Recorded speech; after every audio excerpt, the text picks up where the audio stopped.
అందరికీ నమస్కారం అండి. ఈరోజు మనం 1992వ సంవత్సరంలోని చందమామ కథల పుస్తకంలోని అబద్ధాల పోటీ అనే కథ గురించి చెప్పుకుందాం. ఈ కథ రచించింది రాంబాబు గారు. విశాలపురం మహారాజు గరుడసేనుడికి చక్కగా అబద్ధం చెప్పి తనను నమ్మించగలిగిన వాడిని సన్మానించాలని ఒక విచిత్రమైన కోరిక కలిగింది. ఆయన ఆస్థాన విదూషకుణ్ణి పిలిచి సంగతి చెప్పాడు. విదూషకుడు ఒక క్షణం ఆలోచించి, దీనికి ఒకే ఒక తిరుగులేని రాజమార్గం ఉంది మహారాజా.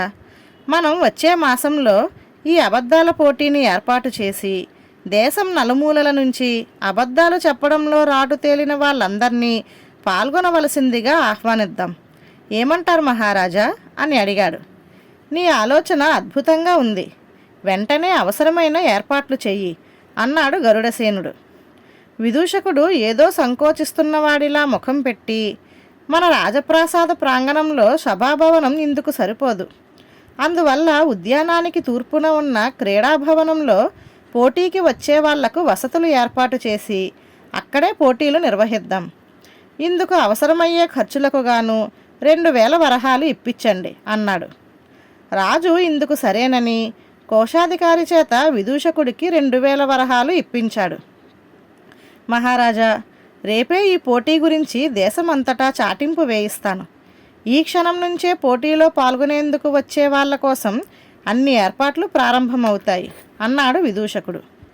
చివరకు అబద్ధాల పోటీ సభ ప్రారంభమయ్యే దినం రానే వచ్చింది. రాజు గరుడసేనుణ్ణి ఉదయం 8 గంటలకే పోటీలు ప్రారంభించవలసిందిగా విదూషకుడు చెప్పడం వల్ల ఆయన ఆ సమయానికి ఆ ప్రదేశానికి చేరుకున్నాడు. అయితే గరుడసేనుడికి అక్కడ పోటీ కార్యక్రమాలకు సంబంధించిన హడావుడి ఏమాత్రం కనిపించలేదు. అంతేకాక తను కూర్చోవడానికి ఆసనం కూడా లేదు. గరుడసేనుడు అక్కడ ఉన్న కాపలా భటుణ్ణి పిలిచి, ఈరోజు ఇక్కడ అబద్ధాల పోటీ జరగవలసి ఉంది కదా, ఇంతవరకు ఈ కార్యక్రమం అమలు జరపడానికి ఎలాంటి ప్రయత్నం జరుగుతున్నట్టు కనబడదేం అని ప్రశ్నించాడు. ఆ ప్రశ్న వింటూనే భటుడు, క్షమించండి మహారాజా, మీరనేదేమిటో నాకు అర్థం కావడం లేదు. ఆ పోటీల సంగతి నాకు తెలియదు అన్నాడు భయంగా. అంతలో విదూషకుడు అక్కడికి వచ్చాడు. గరుడసేనుడు అతడి కేసి కోపంగా చూస్తూ, నువ్వు ఇంతకు ఈ అబద్ధాల పోటీ గురించి చాటింపు వేయించావా లేదా? ఎవరూ రాలేదేమిటి? అసలు ఈ పోటీ గురించిన ఏర్పాట్లే నువ్వు ప్రారంభించినట్టు లేదు. నీ సంజాయిషీ ఏమిటి అని అడిగాడు.